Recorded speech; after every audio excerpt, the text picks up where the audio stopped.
السلام عليكم ورحمة الله وبركاته. بسم الله الحمد لله والصلاة والسلام على رسول الله وعلى آله وصحبه وسلم. Today, inshallah, the topic of today is setting the right intention. As you guys see, there's a lot to discuss underneath this general category or underneath this general title, much of which has been discussed in every single video so far, and with every single scholar and every single discussion that we have with respect to Hajj. Usually, the first thing that we talk about is why we're going, what's the purpose behind us going there. So inshallah we'll discuss those as well, but perhaps look a bit deeper into it. And then inshallah the goal is to also try to assign or try to actually choose and pick intentions that we want to have from now. So we'll get started. Rasulullah sallallahu alaihi wasallam, when it comes to how he raised his Sahaba radiallahu anhum, you see that each and every single motion, each and every single command, each and every single speech of the Prophet ﷺ and action that came about from him, the sunnah of the Prophet ﷺ as a whole, each and every single thing was very purposeful. Each and every single thing had an intention behind it, a strong intention behind it, an azam as we call it, intention behind it.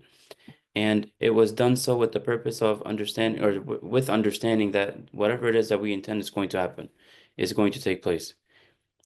Usually in our kind of day and age today, they take a look at an intention as you know what, it'll happen someday, sometime across the line. It'll happen someday, one day, later on in the future, perhaps, or whenever, but it'll happen someday. It's not something that we are extremely purposeful about, generally speaking, in the sense that we now make a game plan.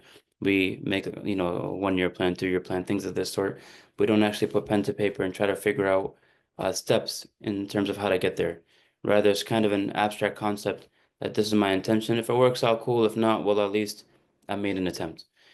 We don't want to go into Hajj with the same exact mindset. So, starting from, from now, Sunday, we have about just about three weeks before the entire journey starts as a whole, 4 weeks before the actual thing in and of itself. So there's not much time whatsoever. So the first thing that I want to discuss is um, we need to make an intention that we want to be impacted by this journey as a whole. It's not enough that we assign our own intentions and see if it works out or not. But one of our main intentions is that we want this to be a transformational trip. We want to be impacted. We go into it planning that we're going to be impacted to levels that we've never been impacted by any talk, by any lesson, by any action, by any advice, anything as a whole. This has to be different. We make the intention from now. And every time we say intention, it's an active process. Let's actually discuss that for a moment before we get into the different intentions. When we talk about being intentional behind different things, or when we use that phrase that this was done intentionally, then that means that, of course, there was a planning phase behind it. And in that planning phase, you figured out exactly how to carry something out. That's how each and every single one of us needs to be and needs to think about. And these are the lens essentially that we have to wear when we look into our journey that we're going into. Each and every single action of ours, every dua of ours, every step of ours needs to be exactly that, intentional. We planned it before. This is just me carrying it out. And it's not just that I planned it in the sense that I said something very general and broad to myself that, I'm just gonna get closer to Allah. That's a good intention. That's a great intention. But where are the steps? How? How so? What are the measures? Okay, I like after the action happened, after whatever it is took place, can I look back, or based off of what will I look back and come to a conclusion that, you know what, I had an intention and I exceeded my intentions, or I had an intention and I fell short. What are those measures? If a person doesn't plan it, then how are you going to know if you were actually successful in what you intended or not? And that's the benefit behind making extremely specific intentions. You're not going to allow yourself to fool yourself or to be fooled by yourself by just making these general, broad intentions. And then as a result of how general and broad they are, you perhaps may not have any way of knowing that, hey, did I meet it or not? Did I meet my expectations or not? Or did I meet what I intended to do or not? So these intentions that we make, we want it to be extremely, extremely specific. The more specific they are, the more we'll be able and capable to actually take a step back and gauge whether or not I was successful, or whether or not I did this intentionally, whether or not this happened by chance, whether or not whatever situation happened or occurred, we could take a look back and see and discuss as to Was it a positive for me? Was it a negative for me? Did I actually do what I wanted to do? Or did I fall short? So the first thing that I wanted to discuss was, after understanding that in making intentions or intentionality as a whole should be a very active process, the first thing that I wanted to mention and talk about was that we all should be intentional in the expectation that we want to be impacted by this journey as a whole. Now, of course, that underneath it has a ton of things that we could discuss, but we'll try to keep it a bit short so we can get through more. Perhaps there are people here who have gone to Hajj before or to Umrah before, or there was something religious, perhaps a talk, a conference, or something of that sort. And prior to it occurring, you had a set of expectations that this is going to happen. This speaker is going to be there. So I know that after they're done speaking, I'll be in tears, perhaps because you have prior experience. Or perhaps people told you that when you listen to the speaker or when the speaker talks, for example, um, you feel like repenting to Allah. Awesome. People who have gone to Hajj and Umrah prior may have, advised us that, or may have shared with us that once you go, it's going to be absolutely insane. You're not going to know what happened. You're going to lose control of your body in the sense that it's going to be an outward or otherworldly spiritual experience. And you're going to walk away making a firm intention, I'm not going back to whatever it is that I used to do. Okay. Now, so these are all either things that we have in our minds from before, or like from our own end, based on whatever exposure we have had, or people are telling us that this is what you should expect, this is what's probably going to happen, this is what's going to happen. Now, perhaps it's very possible that there are people amongst us who have gone for Hajj before, or Umrah before, things of the sort, and once you went there, once you got there, you realize that, man, you know what, whatever these people said was going to happen, didn't really work out that way. People were saying that once I see the Kaaba, I'm going to shed tears, but now I'm looking at the Kaaba and I don't know. I don't feel like I'm being impacted. I don't feel like my heart doesn't feel like it's open to whatever it is that I'm supposed to be feeling. Because I had put in my mind this notion that, or this understanding, or this idea rather, that the moment this happens, this is what I should feel because somebody else advised me or somebody else told me that this is what they felt and this is what everybody will probably feel. So the issue with that, although it stems from a good place, the issue with that is we come to an understanding that these journeys and these things that we would expect a lot from spiritually, they demand a lot of work beforehand. For us to be impacted by Umrah, for example, or Hajj, or a speaker or a conference or things of this sort, our heart needs to be in that position or in that place that is that is open to, or that is open to receiving whatever it is that Allah wants to put inside of there. So when it comes to, for example, Umrah, we want our hearts to be available and accepting to the grandeur of the Kaaba, for example, the status of the Kaaba, the status of the area that we're standing in. When we go to Medina, we want to be impacted the moment we step into the city, or when we're on the way to the city. It's not like the moment you sit in the bus or the train or something like that, immediately tears are gonna you're going to shed tears just because you know you're going to enter Medina. No, it doesn't just come from that fact alone. The people or the stories that you hear or the people that you will see who are in that state, that doesn't happen from that moment. Perhaps there has been a lifetime of effort before that. A lifetime of what? For example, learning about the Prophet ﷺ, learning about the cities, learning about the reason as to why we're doing what it is that we're doing. More so than that, the honor of being there, the feeling of, man, I'm so undeserving of being here. There are people who have tried harder than me to be here. There are people who had more materialistic things in the form of money and time and resources. They had more than that for them to be here. But again, so a feeling of like, I don't deserve this, perhaps. Whatever, all of these different feelings are people that are feelings that people have been keeping inside of their own hearts.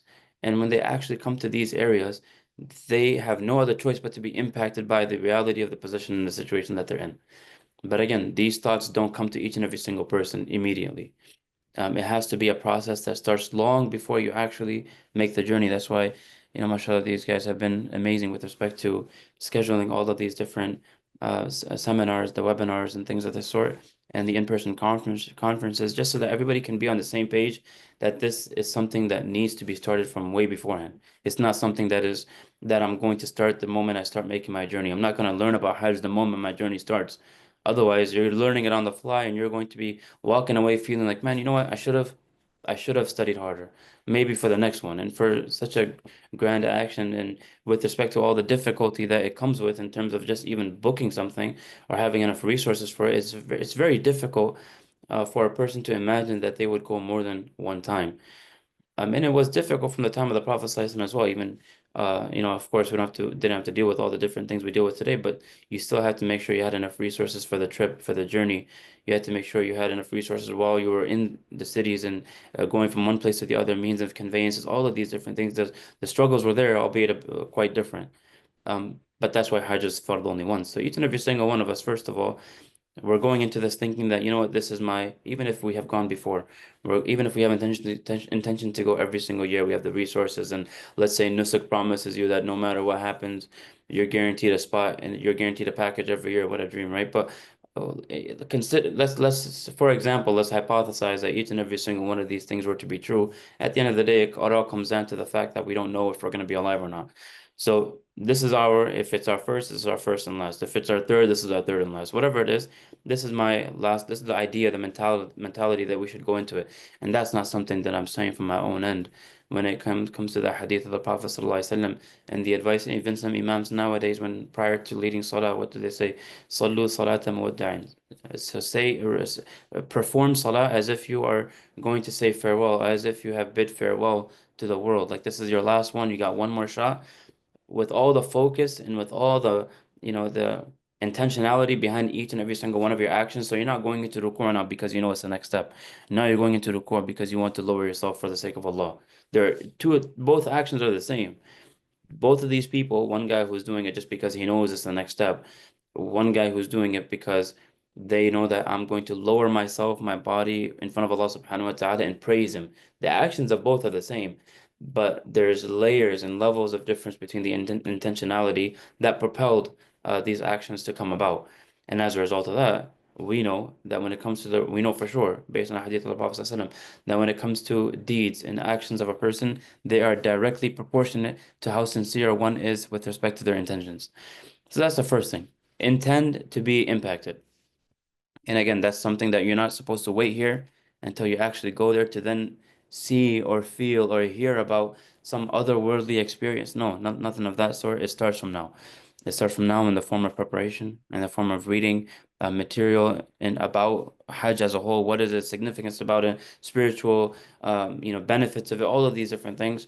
So that once we're actually there and once we find ourselves there, think about it, if we studied for years about the life of the Prophet ﷺ, seerah every single year, different areas, different intensives, we're just studying seerah.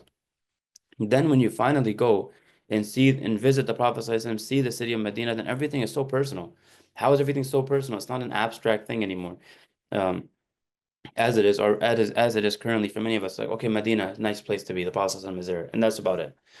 However, a person who has studied Sirah, taught Sirah, for example, or is in the environment of learning about the Prophet ﷺ, his life and his akhlaq, his characteristics, and about the Sahaba and about the Ansar and about the Muhajirun, all of these Sahaba, radiallahu anhum, all of his companions, that person's mentality, when they go to Medina, they'll break down immediately because everything is so personal. It's like the idea of Jannah, for example. Jannah is perhaps generally speaking is something which is like abstract. We're not always thinking about it. We're not always thinking about what's waiting for us there.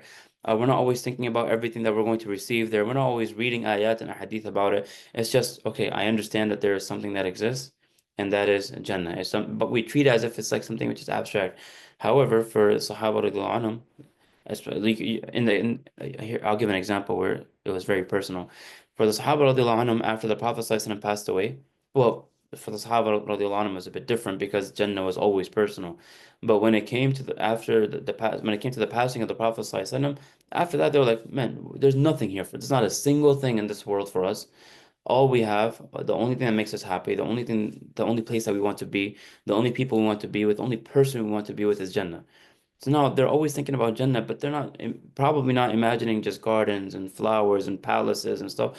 Now what they're imagining is just one thing. They're just thinking about being with the Prophet ﷺ. It's like a person, to make it more relatable, it's like a person in our day and age today, a person who loses a father or a mother or a child or a loved one or something of that sort.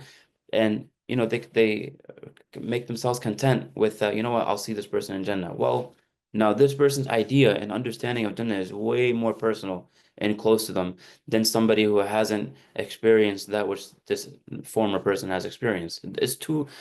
Both people are imagining Jannah. Both people understand and admit that Jannah exists, but the attitude towards it, the actions that stem from it, everything becomes so much more intentional. So the Sahaba radiallahu anhum, for example, we're already of the mindset that, you know what, I have to make sure that I do so well in this dunya that I am not prohibited from being with the Prophet ﷺ in Jannah. That was all that there was to it. It kind of became the gauge for them. And so when it comes to us, for example, learning about the Prophet ﷺ, so much so to the point that we get to this level, it comes in a hadith of the Prophet ﷺ that uh, nobody is a true believer until they love me, meaning Rasulullah ﷺ, more than their family and people as a whole. Mafhum of that hadith. So imagine that situation. Imagine that if we were like that, then Jannah would become the most personal thing ever. Like, man, I just can't wait. No matter what happens in this world, it's okay. Our mentality is going to be so simple. People are going to tell us, hey, it's not that black and white. People are going to tell us, hey, why do you just look everything so simply and so stripped away from its reality? But reality just becomes so much easier. It's easy. It's dunya where with all of its problems and its issues and things of the sort. Then it's akhirah where the Prophet ﷺ is, who I am longing to meet and be with and things of the sort. So the whole example that I'm mentioning right now is just so that we understand that when it comes to being intentional behind certain things or prior to doing things, there is a necessary component of educating one's own self. And that has already been spoken about in many different videos. But that's just something that I want to remind ourselves that if we intend to be impacted by, if we want this journey to be transformational, we got to make sure we understand what it is that we're actually doing prior to actually going there. So let's continue with some of these intentions and we'll look at them in light of the Hajj of the Prophet ﷺ.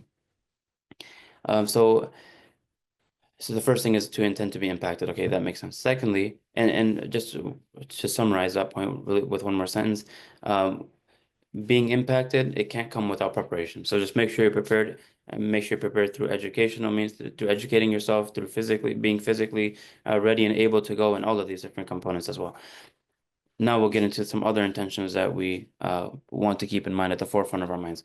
We mentioned earlier that the idea that or the attitude that a person should have with respect to Hajj, again, even in the crazy scenario where let's say you're promised to go to Hajj every year, you're promised a guaranteed spot, you have the resources to go every single year. But again, it's all about moment of death. We have no idea when it is. So for each and every single one of us, no matter which number of which Hajj number this is our last time that we're going, and this is how our intention, how our mentality rather should be with respect to it. Not because we're not going to have opportunities again, but rather just in the case that death finds us before we are able to go again, which is, again, we don't know. We never know.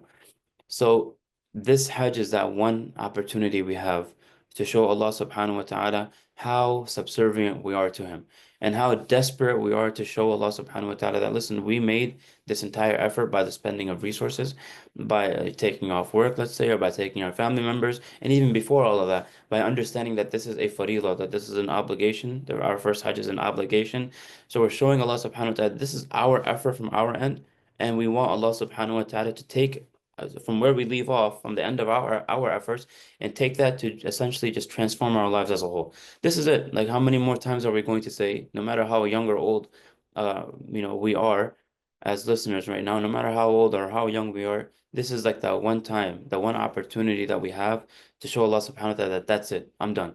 The amount of things that I've been doing, the amount of sins that I've been involved in, forget about sins, the amount of questionable things that I've been involved in, this is my effort, physical, emotional, spiritual, mental effort in front of Allah subhanahu wa ta'ala, in front of you, O Allah subhanahu wa ta'ala, to show you that I'm actually done. I'm done. I want to change everything. That's it. This is that one moment where now I decide that I'm going to change everything wrong or questionable that I was doing before. And I want to just simply live my life as how Allah subhanahu wa ta'ala intended for me to live my life. How Deen essentially wants me to live my life, which is just abiding by commandments of Allah and Sunnah of Rasulullah sallallahu alaihi wasallam. There's nothing more to it and nothing less than it, or nothing to take away from it. So again, it's a very simple thing, and it's something that we have been discussing, something that the scholars who have been coming on have been talking about, that this needs to be transformational. And let's understand it in light of one or two examples.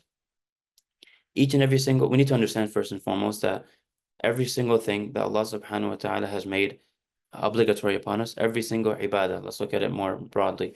Every single ibadah necessarily has a transformational aspect to it. It's not just for rituals, it's not just for custom, it's not just for Allah's benefit alone or something of that sort. Each and every single ibadah that we're told to do has a necessary component of transforming the one who's carrying out that ibadah, us, human beings, in this case. Let's take a look in the example of salah. We pray. Allah subhanahu wa ta'ala commands us to pray. We understand that as Muslims, we affirm that it's an obligation to pray 5 times a day. We have to. Whether we do so or not, that's a separate conversation. But that acknowledgement and that affirming the fact that it is obligatory is something which is necessary from the pillars of our deen. We understand that to be the case. Now, okay, salah, we can talk about wisdoms, sure.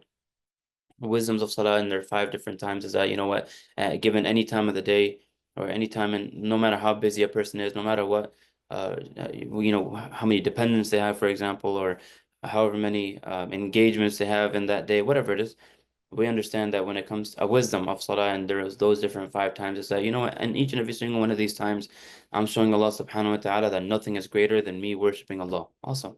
Other wisdoms, people can say that, okay, you wake up and the first thing you remember is Allah.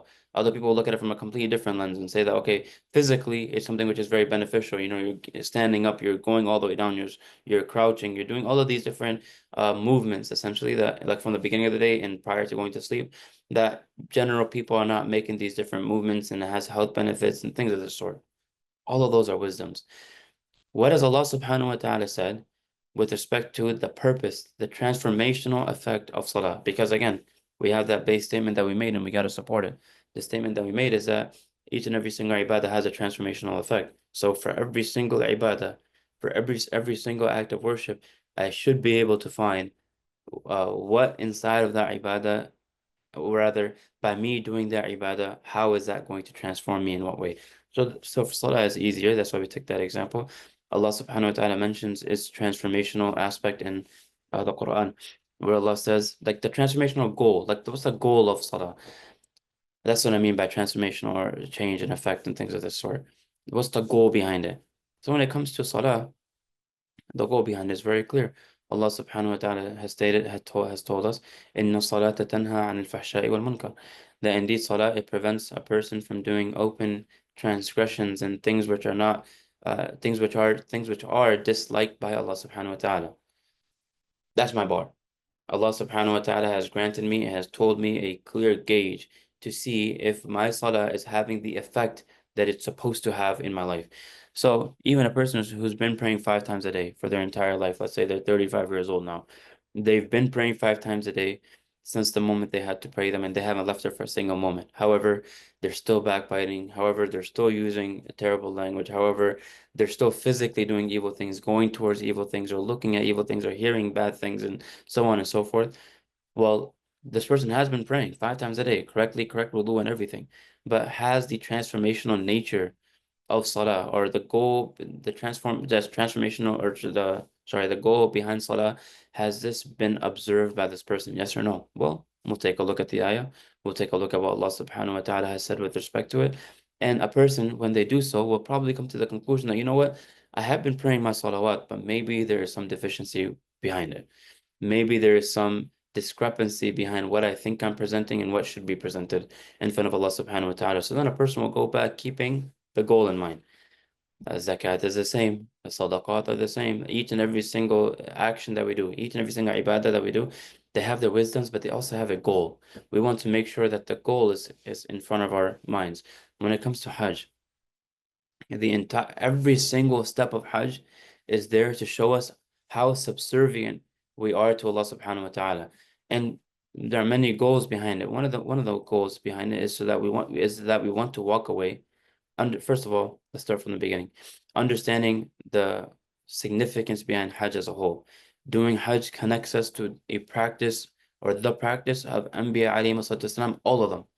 It comes in many different books, and many scholars write about the fact that each and every single prophet, in some way, shape, or form, each and every single prophet of Allah subhanahu wa ta'ala, from the time of Adam alayhi salam, had made this Hajj before, in varying ways, and varying, a lot, we've been discussing the fiqh of it and the steps of it, things of this sort.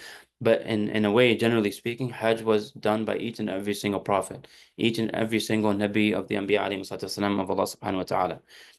That we're just continuing the tradition. That's all it is.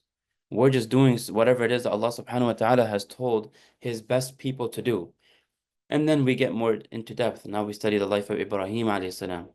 And a lot of the rituals and a lot of the things that we're going to be doing is to honor all of the things that Ibrahim alayhi salam did. We're pelting the stones, we're pelting jamarat. Why? Well, there are three of them.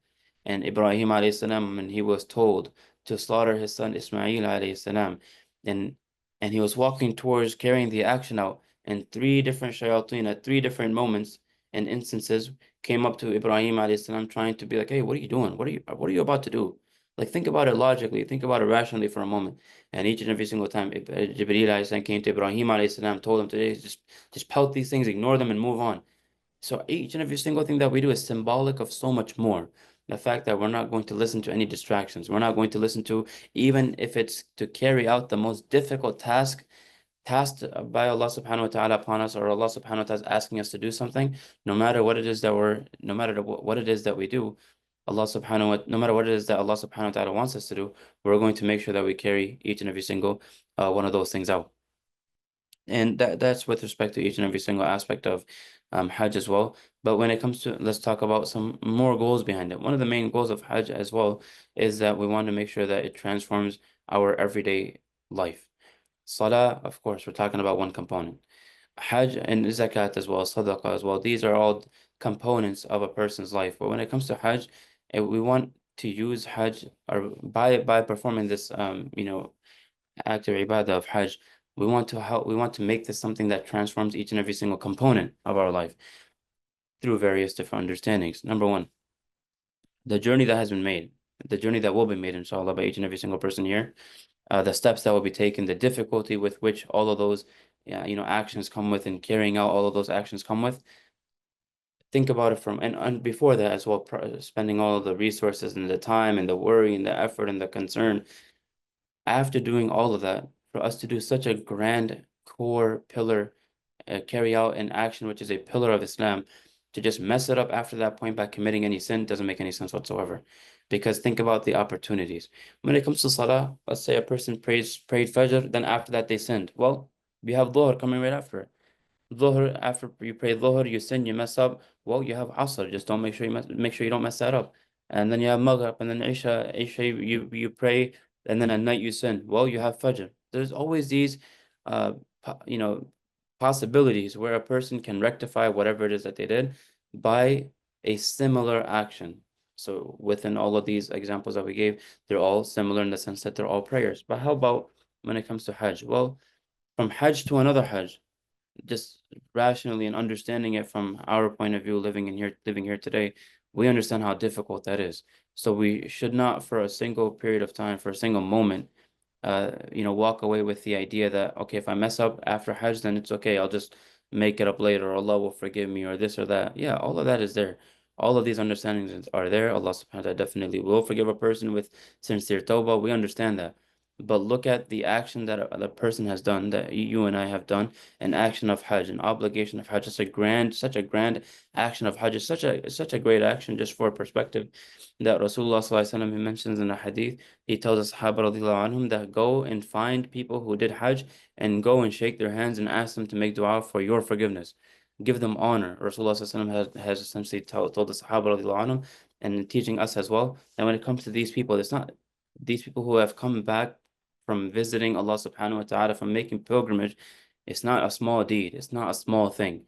So it would be the worst thing and the most selfish thing. It's actually extremely the most selfish thing, the most extreme selfish thing, to do such a grand action and then just ruin it by committing sin. Because a sin is something which is extremely selfish, and maintaining your connection to Allah subhanahu wa ta'ala, and through which, by the way, your ability to make dua and its acceptance and its power and all of those things are directly impacted. Ruining all of that by committing sin is an extremely selfish thing to do. To be a good person, to be one who has a close, tight connection with Allah subhanahu wa ta'ala, to be a person who other people go to and other people come to rather and say, hey, can you make dua for me? Can you do this? Can you do that? It demands that you be an extremely selfless person. Because by committing sin, the only reason I would commit a sin is because it benefits me in some way, shape, or form. I feel good with respect to it. I benefit from it monetarily, financially. I benefit from it, whatever it is. In some way, shape, or form, I'm benefiting from that sin, but me alone, usually. So to commit a sin, or people who commit sins are extremely selfish people. They don't care about the impact that it has on people all around them. So if I'm committing a sin now and people are telling me to make dua for them, well, I'll do it.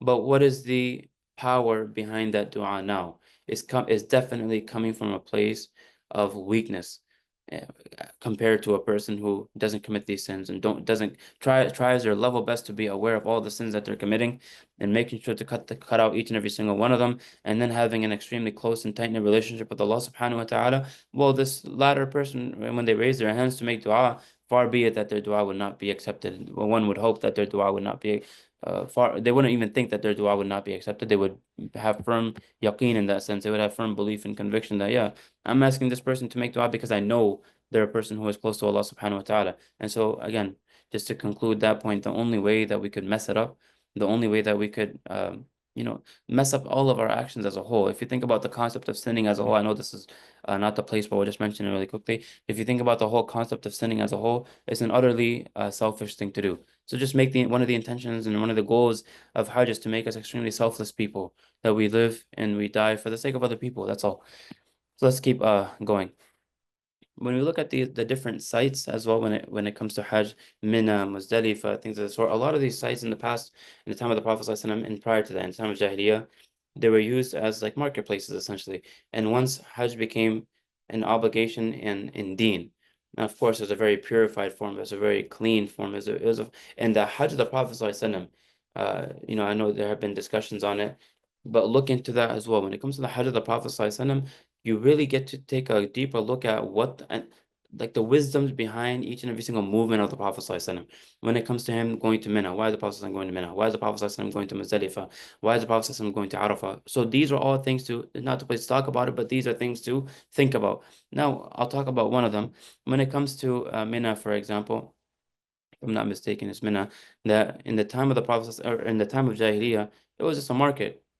As you guys know, Mecca was a city of businessmen. Mecca was essentially like how we use the term, Mecca colloquially nowadays. It's like the Mecca of this or the Mecca of that. It's a center. That's where everything happens. That's where the action happens.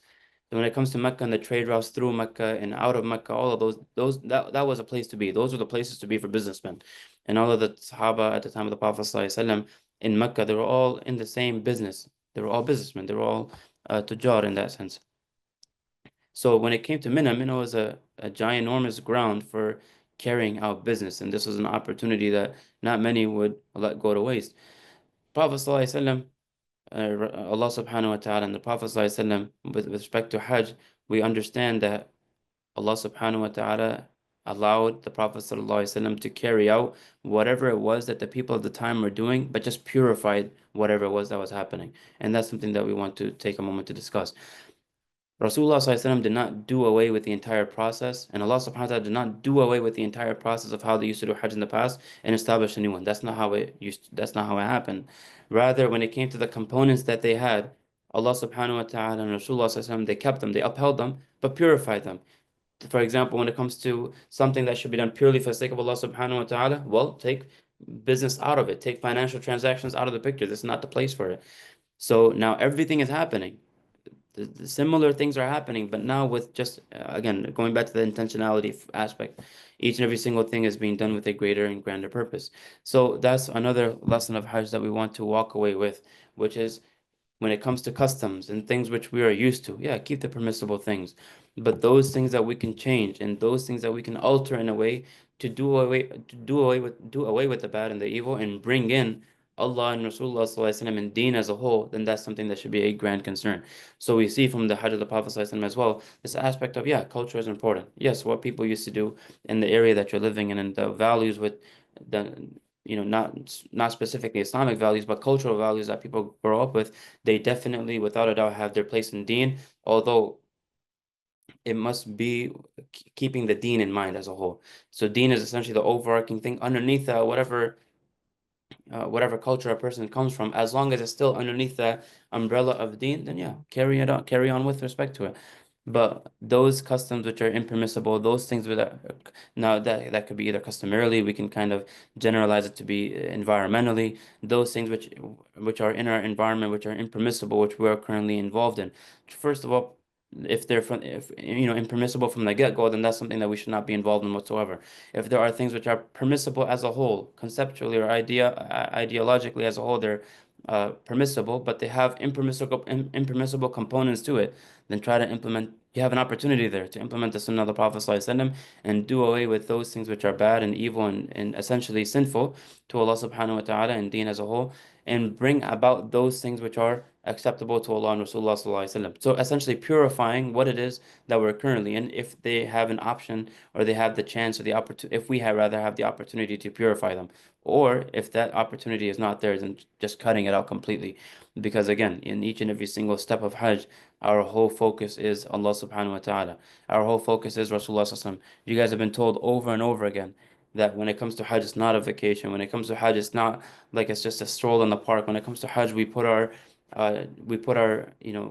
desires and our wishes and our wants last. We prioritize everybody else. We prioritize at the end of it all, we're prioritizing, or rather we're tolerating people. We're accepting people and everything that they do around us, whether they harm us or push us around or passports are lost or baggage is not there. All of these different, we're tolerating all of it, but because we're focused on the grander goal, which is to get greater to Allah subhanahu wa ta'ala. So with respect to that, one good intention that I think we should have is to intend to help other people.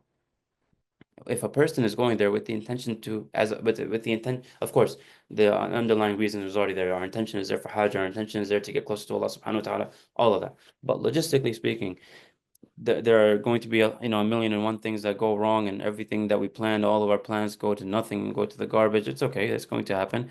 But a way that we can keep ourselves at peace and move on, even if the worst situation happens, we'll move on as if, and nothing has impacted us. We should have this intention in mind that we're there to help other people. We're not going to do is, serve people 24 hours a day. But when it comes to the opportunities where we can put others first, we'll remember that, hey, this is an intention that I actually made. That I kn- and this is found in Sunnah. The reason as to why we would make these intentions perhaps is also that the Prophet ﷺ taught the Sahaba radiallahu anhum, well, rather Allah subhanahu wa ta'ala mentions in the qualities of Ibadur Rahman, the slaves of the most merciful Allah subhanahu wa ta'ala. He says, يؤثرون على أنفسهم ولو كان بهم خصاصة, that this was this common component amongst the Sahaba radiallahu anhum, that they would prefer others over their own selves.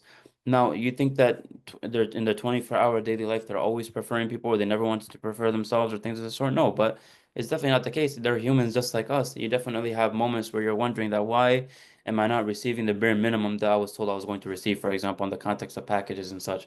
That's one, a valid way of thinking. But another, and that's like a valid way of thinking in the form of like you're thinking very justly. Like this is what I should get. They told me I would get this, and I'm not getting it. That's a perfectly, valid complaint and valid feeling. But then there's always that other, there's a fork in the road. So one is, going one way and you go about it in a manner of fairness and just and things of this sort, and you'd be right in the complaints that you have. And then there's another fork in the road where you're like, I want to avoid all of that and let me just traverse on the path of ihsan. And once you do so, it makes everything so much easier. So now something goes wrong or somebody needs help or you have only a set number of, I don't know, IV packs or protein bars or or water bottles or something like that, and you see somebody who needs help, immediately you'll give it to them. Or if one of it goes away, something goes missing, I don't want to use stolen, but let's say it goes stolen, it got stolen or whatever it is, you'll be like, whatever, everything that I had or my purpose of being here was for other people in the first place. I was here to help other people in the first place. So if somebody does something wrong, if somebody messes me up, if somebody takes my position, if somebody takes my seat, whatever it is, it's okay. I'm here to help others anyways. So if you intend this from the beginning, from the get-go, from the moment you leave your house here, prior to even getting there, then you immediately kind of forego your own wants and desires from the get-go, which makes everything so much easier, so much more easier. Then when things do go your way and everything that you expect happens as expected, you'll be like, wow, this is such a great blessing. You'll just be much more grateful, instead of being like, okay, yeah, what's so great about it? I was supposed to have this anyways. This is what I paid for. Yeah, and again, that is a valid mentality to have. Is you're not wrong, technically speaking, in having that type of attitude, but the attitude doesn't get you in many places. Essentially, it doesn't do much good for a person, especially in a setting like this, especially with the volume of people that are there, especially with the amount of walking and physical fatigue and perhaps mental fatigue and perhaps even at times spiritual fatigue that a person goes through. Then small disturbances that otherwise we wouldn't have even paid attention to if they happened to us here in America or wherever we are, they seem like the end of the world for us when we're in that state of mind, when we're already flustered, when we already had enough. So having this intention from now, building in this intention from now of intending to help others for the sake of, priming yourself to forego your own wants and wishes and desires from the get-go essentially a recipe for positivity, and hopefully can stave off the fatigue that naturally comes from it. And so what I mentioned just in the previous sentence about spiritual fatigue, let's talk about that for a moment. Have the intention, well, prior to the intention, understand that spiritual fatigue is a real thing. If we're not used to making dua for more than like 2 minutes in a day, then when we're told to, on the day of Arafah, you got like 6, 7 hours to make dua, that spiritual fatigue that is going to hit in a moment. 5 minutes later, you have no idea what else to make dua for. At max, 30 minutes later, you have no idea what else to make dua for. Make an intention from now that no matter what, even if I have nothing to say or nothing to do, or I have no idea what to do, no idea what to say, this is part of our training here. Just make your lips moist with the dhikr, make your tongue moist with the dhikr of Allah subhanahu wa ta'ala. So even if I'm there, I'm looking around, I have no idea what people are making dua for. How are they still going? They've never repeated a dua yet. And it's been 5, 6, 7 hours on the day of Arafah or just outside as a whole. First of all, walk away with learning a lot. Have the intention that I'm going to learn a lot from the people that are there. That's another intention that we can add to the intentions that we want to make. I'm going to learn a lot from the people there. You'll see examples of sabr. You'll see examples of resiliency. You'll see examples of no spiritual fatigue. You'll see examples of physical fitness. You'll see example of each and every single one of these different, you'll and positive and negative both. So take lessons from the people and the experiences that you see around you. But also understand, just on the topic of spiritual fatigue, it is a real thing. It is something, it essentially is just getting burnt out. You haven't, you may get burnt out from the time if you're landing in Medina first, and 3 days later, now you're going to Mecca, but you're already burnt out. That's very possible. But just make sure that, try to have an intention in mind that no, you're not going to let yourself go off and think about or do things that you're not allowed to do. That's like the main thing. You're not going to allow your brain or allow your mind to be distracted by the business back home, for example, or the drama, family drama, or whatever it is back home. You're not going to allow yourself to be distracted by these different things. So have a plan in mind that, okay, if I do get tired, like I have nothing else to say, I ran out of my du'as, I ran out of this, I ran out of that, I'm tired of reading Quran. Make a list. Like, okay, the moment I get tired of reading Quran, this is what I'm going to transition into, perhaps dhikr. Okay, the moment I get tired of dhikr, then maybe like after I say la ilaha illallah 100 times, now I'm tired of that. Now what? Then what? Then what? And perhaps you'll get to the point where, you know what? I just can't, like, I just don't know what else to make dua for. I just don't know what else to say. Like, I'm just done.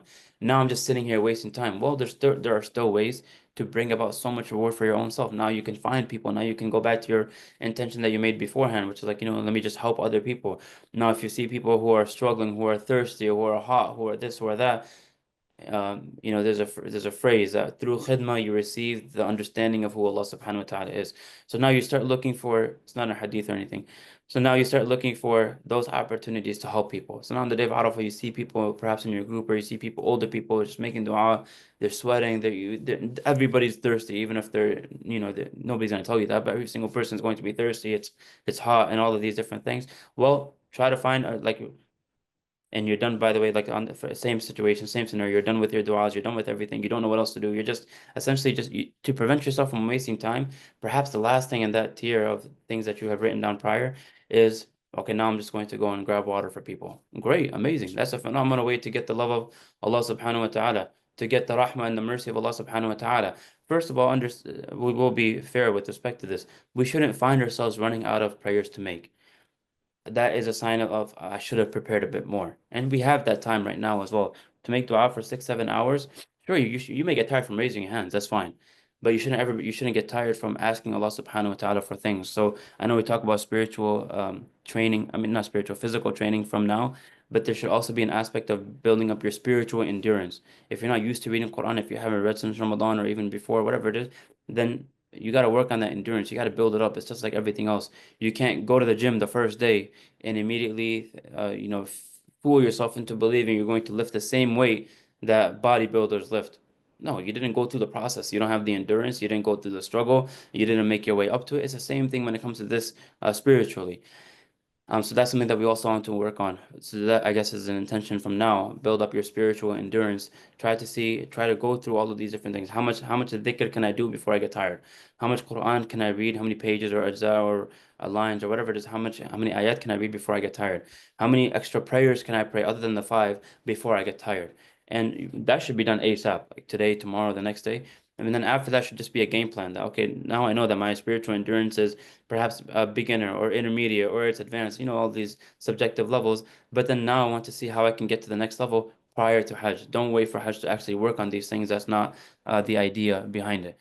So, anyways, when it comes to these situations and scenarios where you feel spiritually fatigued and burnt out, then you definitely want to find a way to keep yourself productive.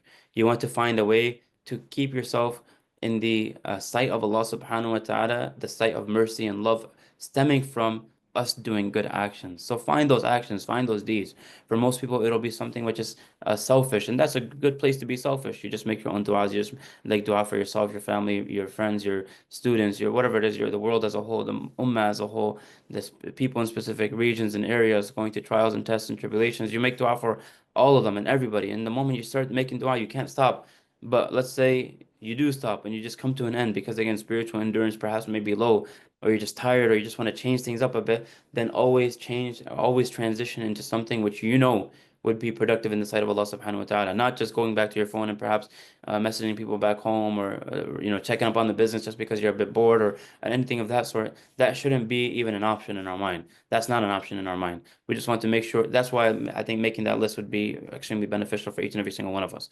That the moment I get tired from Quran, I'm going to do this. The moment I get tired from dua, I'm going to do that. The moment I get tired from dua, I'm going to do dhikr. And then after that, then something else, then something else. So these are things that we want to think about. And even sitting in silence, contemplating upon your state. Upon if me sitting in, let's say I'm done with my dua, Quran and hadith, dhikr and everything, I'm done with all of that. Now I'm just sitting in silence and I'm thinking about, man, am I doing what I'm supposed to be doing? Am I a model Muslim? Am I where I'm supposed to be? Am I how can I get to where I know I'm supposed to be? Even muhasabah, as we call it, like your self-assessment, even that as a whole is ibadah in and of itself. So there shouldn't be any like spiritual fatigue in one thing, sure, but just make sure you're consistently moving on to something else. Thus, or thereby always being in a state of worship, in a state of ibadah. So these are just some intentions that we discussed from now. There are many more, and just to summarize, we'll just mention a couple of them just to summarize at the end. So we start off by talking about making intention to be impacted. And after that, inshallah, if there are any questions or anything of that sort, then I think we have time to field them. Anyways, we'll take a look at that in a moment. So the first intention that we discussed was intend to be impacted, and that comes with the like the sub bullet point essentially of understanding that if you want to be impacted, you have to be prepared. You have to make sure preparations are in place. Preparations in terms of education, why are we doing it? What is it? All of that. Spiritual preparation, and now that we just talked about it, I mean physical preparation, and now that we just talked about it, spiritual preparation as well. All of these things should be done so that we intend to be impacted in the way that we expect to be impacted. And not getting that, by the way, is an extremely sucky feeling. It's an extremely sore feeling that you walk away with where you're just staring at the Kaaba and you're like, man, why am I not feeling anything? Because what are you gonna do about it? You're in there already. You're in the place where you dreamt of being, where you thought that you would be, where you thought that you would feel all of these emotions, and you're left with not a single one of those emotions to feel. It's not a good place to be at whatsoever. So, trust and take it from people who have gone through it before, and make the preparations that need to be made. Um, and then we talked about the intention, being intentional behind this Hajj specifically. We want to perform it perfectly as if we're never going to perform another Hajj again. And that stems from like how the Prophet ﷺ would advise the Sahaba radiallahu anhum with respect to Salah and other ibadat as well. Just do it as if we have the mentality that we're doing it for the last time, even right now, like to perform the next salah, that wherever we are, perform the next salah with that mentality or with that understanding, and look how different it is, how present-minded you are, how focused you are, how proper you are with the movements, how proper you are with the words that you're saying, how much you take your time, perhaps compare this salah with the one that you just read right before. So these are things that if we do this, we'll actually see a ginormous difference between the two.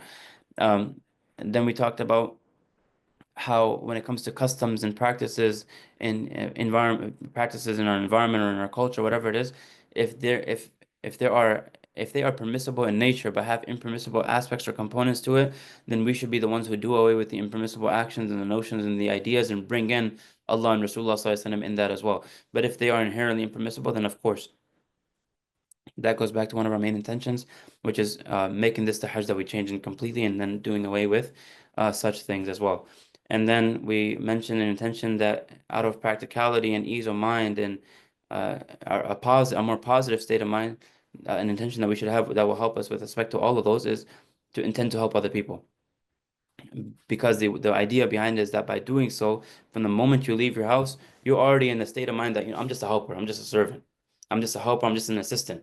So a server, an assistant, a slave to Allah subhanahu wa ta'ala never thinks about his or her own, oh, I want this, I desire this, I crave this. You don't think about all of that. And at times you don't even think about what you're supposed to receive. You forget it. My only focus here is to help whoever it is that I'm assisting. My only focus here is to be an assistant to whoever it is that I'm an assistant to. And that's how it is when it comes to being servants and slaves of Allah subhanahu wa ta'ala, and even more so. We're slaves and assistants, and we're slaves and servants to Allah subhanahu wa ta'ala. And so everything that Allah subhanahu wa ta'ala wants us to do, we're doing so, no questions asked. And we're helping the people, and we are voluntarily putting ourselves in a position to help people as well. And we make that intention in mind from now, and we are very aware of that, so that when the moment presents itself where my conditions are not what was told to me, or not what I had expected, or they are not what was promised to me, that's completely okay. Because my whole purpose of being here, or rather one of my purposes from the purposes of me being here, is to be there for the people and to help the people. And that'll really make things easy for us. And then we also talked about spiritual fatigue and all the steps, practical steps as well that we could take to, do away with that. And so then with respect to that topic and through the lens of what intention we should have behind it, we should have the intention that we're not going to feel fatigued when it comes to spiritual fatigue, because the moment something happens, we're going to jump to the next thing, then the next thing, then the next thing. And the intention behind it is that it's essentially like a challenge, right? Daily, we can't go, a couple hours without thinking or juggling 4, 5, 10 different things, none of which the main priority of which is Allah and Rasulullah Sallallahu Alaihi Wasallam. We just juggle 10, 15 different things with related, matters related to the dunya. Now the whole struggle is that now you have like 2 weeks or a couple of days of Hajj, and 2 weeks with a couple of weeks with the trip as a whole, where the challenge is I want to focus only on Allah and Rasulullah Sallallahu Alaihi Wasallam, and I don't want to do anything that's going to bring about. I don't want to do anything rather than forget about the displeasure of Allah. That's far beyond it. I don't even want to do anything that is not ibadah. I don't want to do anything that is not ibadah. So everything that I do must be in ibadah some way, shape, or form. And so we mentioned a lot of other things as well. So we'll conclude with that, inshallah. Some things that we should, I'll end off with some things for us to think about. Look into the significance of the places that we'll be going to. Look into the Hajj of Rasulullah sallallahu alaihi wasallam. The Prophet sallallahu alaihi wasallam, as we know, like, and this has been discussed before, the Prophet sallallahu alaihi wasallam, he gave the final sermon and how powerful it is and the values that the Prophet sallallahu alaihi wasallam established, and just the manner that in which the Prophet sallallahu alaihi wasallam carried out that final Hajj. How significant was it that the Prophet ﷺ did the Hajj as a whole? In which state did he do it as a conqueror, as a leader, etc., etc., and all of the things that the Prophet ﷺ established? I'm just mentioning that for us to learn and read and listen to and watch videos about, just so that we understand how significant of a journey it is that we're essentially undertaking as well. So with that, we'll end. Jazakumullah khairan for being so attentive. Subhanallah wa bihamdihi, subhanallahi wa bihamdik. Ashhadu an la ilaha illa anta, astaghfiruka wa atubu ilayk. Are we taking any questions? Sister Noor. Assalamualaikum. I don't at present moment see any questions, but I guess we can give folks a few minutes to just throw any sort of questions they might have in the Q&A box, and then Sheikh can answer them. And Sheikh, in the meantime, while we wait for those questions to come in, would you mind just possibly summarizing some like actionable items that we can start from now to kind of, like you said, not get spiritually fatigued or to be like prepared to Yeah, do sure. what you mentioned? Yeah. Yeah, the first thing is make that list. Make that list that we're talking about. Um, and I guess we'll mention too. The first thing is make a list of just ibadat that come to mind.